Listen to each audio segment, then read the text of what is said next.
जरा आना चाहता हूं डॉक्टर साहब आपके पास, आपसे समझूं, बहुत सारी बातें रख चुका, लेकिन दो प्रमुख बात मैं कह रहा था। एक वक्फ संशोधन बिल और उस पर अमित शाह की टिप्पणी, और दूसरा संघ की शरण में नरेंद्र मोदी, और तीसरी बात जो अभी हम लोग एक चेहरा देख रहे थे असदुद्दीन ओवैसी का, ललकार रहे थे। कैसे जोड़ा जाए? देखिए, पहले संघ प्रमुख से मोदी जी की भेंट की चर्चा कर लेना बेहतर होगा। बहुत कुछ पक रहा है नागपुर में, और ऐसा पहली बार हो रहा है कि नरेंद्र मोदी, हम अतीत पर नहीं जाना चाहते, उसका भी उल्लेख करेंगे। नरेंद्र मोदी संघ का स्वयंसेवक खुद को कहते रहे ही हैं वे, लेकिन प्रधानमंत्री बनने के बाद आज तक वे नागपुर में संघ मुख्यालय नहीं गए। नागपुर में जाते रहे, सरकारी कार्यक्रमों में गए हैं, अलग अलग कार्यक्रमों में उनकी वहां मौजूदगी दर्ज है, लेकिन वे आज तक प्रधानमंत्री बनने के बाद हेडगेवार मंदिर नहीं गए। संघ के संस्थापक और दूसरे सरसंघ चालक गुरु गोलवलकर दोनों की समाधियां वहां बनी है। आज तक उन्होंने श्रद्धा सुमन अर्पित करने की जरूरत नहीं समझी।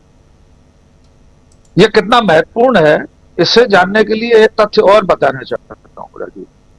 जब अटल बिहारी वाजपेयी प्रधानमंत्री बने थे तो संघ और प्रधानमंत्री के बीच में संवाद के लिए एक सेतु बनाया गया था।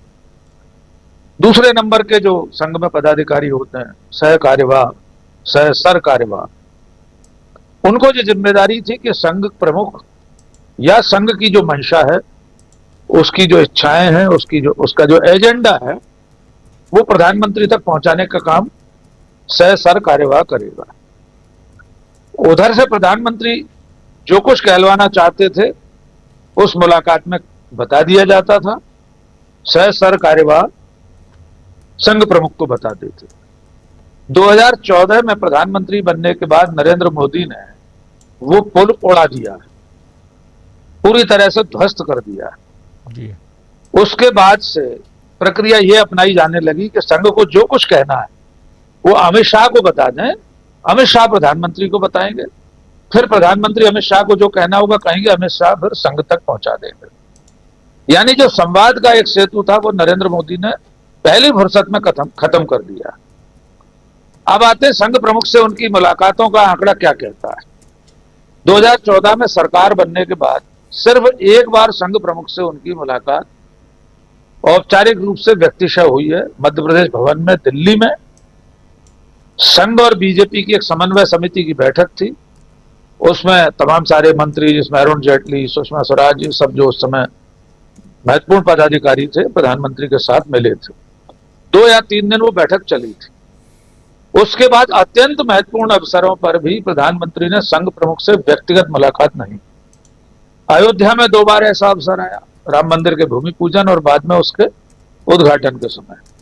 संघ की ओर से प्रयास किया गया कि किसी तरह से ग्रीन रूम में या वीवीआईपी सर्किट हाउस में प्रधानमंत्री और सरसंघ चालक की मुलाकात हो जाए, लेकिन पीएमओ ने उस पर कोई ध्यान नहीं दिया। कोई मुलाकात इन पर्सन दोनों की आज तक 11 साल में नहीं हुई। पर इस बीच में एक और महत्वपूर्ण घटना हो गई।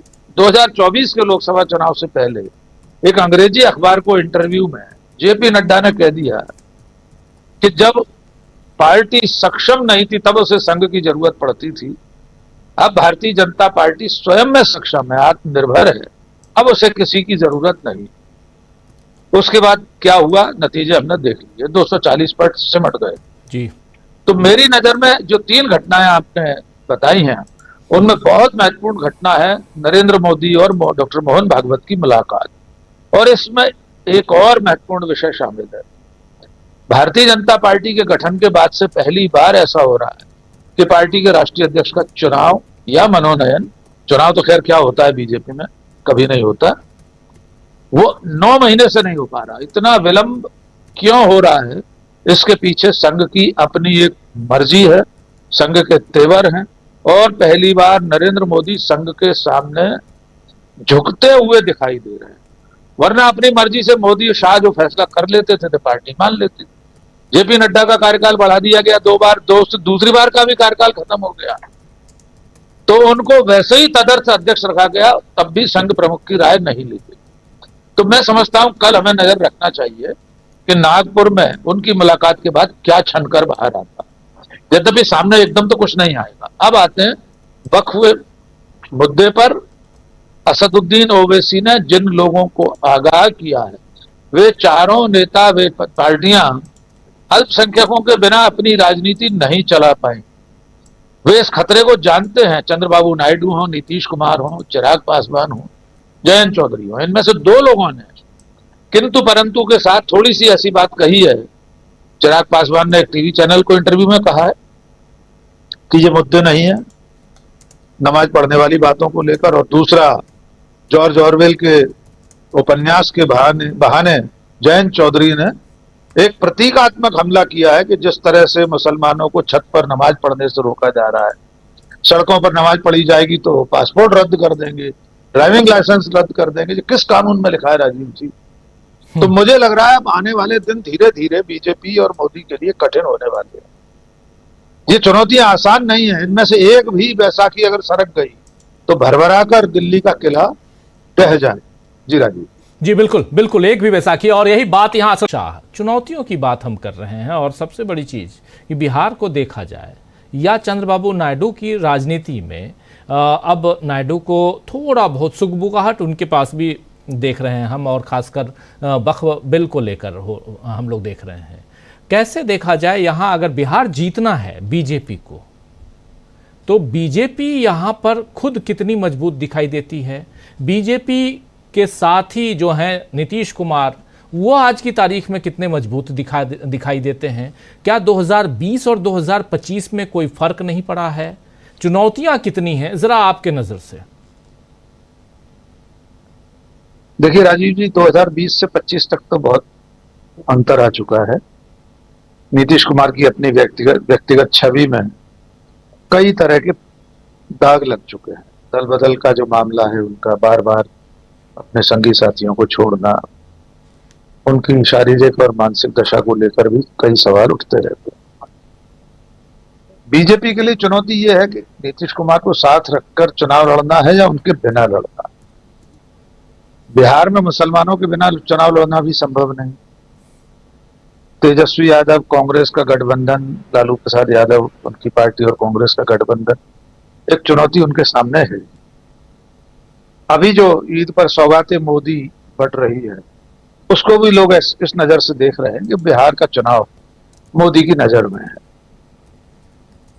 तो बिहार की चुनौती बीजेपी के लिए, मोदी शाह के लिए जितनी महत्वपूर्ण है, उतना ही महत्वपूर्ण उनके लिए उत्तर प्रदेश भी हुआ जा रहा है।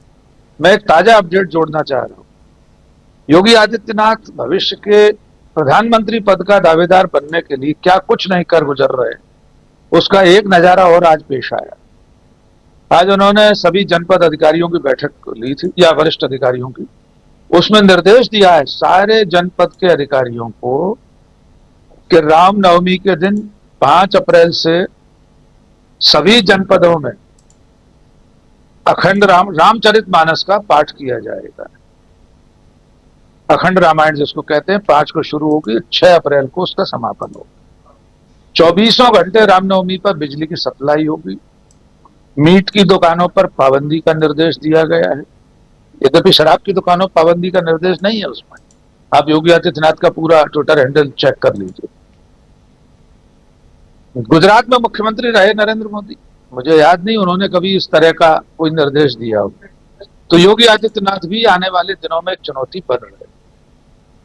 बिहार राष्ट्रीय स्वयंसेवक संघ, योगी आदित्यनाथ, चंद्रबाबू नायडू इस समय बहुकोणीय संकट में फंसे हुए मोदी शाह दिखाई दे रहा है।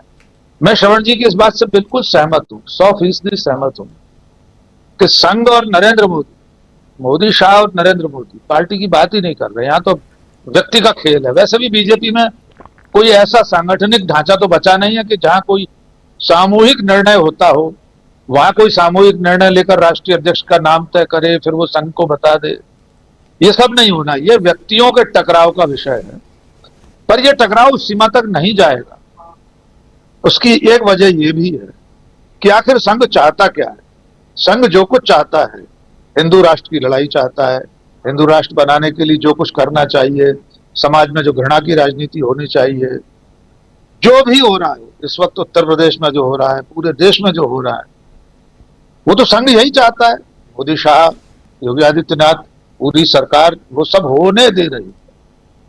हाँ, कभी ऐसा मौका आ जाए जो संघ चाहता है वैसा करने में मोदी की सरकार या नरेंद्र मोदी किंतु परंतु करने लगे तो दिक्कत हो सकती है। एक महत्वपूर्ण विषय और जोड़ देना चाहता हूं। नरेंद्र मोदी ने संघ की सहमति से ही 75 साल में सेवानिवृत्त होने का मार्गदर्शक मंडल में पहुंचाए जाने का एक फैसला, नीतिगत निर्णय कराया था। वो कोई घोषित ऐसा नहीं था, कई नेताओं ने बयान जरूर दिए थे, लेकिन आप ये कहें कोई प्रेस नोट जारी हुआ था बीजेपी की तरफ से, ऐसा नहीं। लेकिन लालकृष्ण आडवाणी, मुरली मनोहर जोशी, यशवंत सिन्हा, ये सारे लोग 75 साल की फेर में आकर मार्गदर्शक मंडल में भेजे गए थे। अब मात्र कुछ महीने बाकी हैं जब माननीय मोदी जी की 2 मार्कशीटों में से जो भी औपचारिक है उसके आधार पर वे 75 साल के होने जा रहे हैं। इस पर भी ध्यान रखिए, ये सारे चुनाव, बिहार, उत्तर प्रदेश बहुत छोटी बात है। उससे ज्यादा बड़ी बात है कि क्या 30 तारीख को संघ प्रमुख नरेंद्र मोदी से मार्गदर्शक मंडल में जाने की बात भी कर सकते हैं, क्योंकि उन्हीं का बनाया हुआ नियम है, उन्हीं की बनाई हुई पॉलिसी है। ये एक महत्वपूर्ण पायदान होगा भारत की राजनीति के लिए। यद्यपि आज की तारीख में मैं फिर कहना चाहता हूं, भले 240 सीटों पर बीजेपी सिमट गई है, मोदी 400 से 240 पर सिमट कर रह गए हैं, इसके बावजूद मोदी इतने दुबले नहीं हुए हैं कि उनके किसी धुर विरोधी संजय जोशी या वसुंधरा राजे जैसों को संघ राष्ट्रीय अध्यक्ष बनवा सके। ये मुमकिन नहीं है।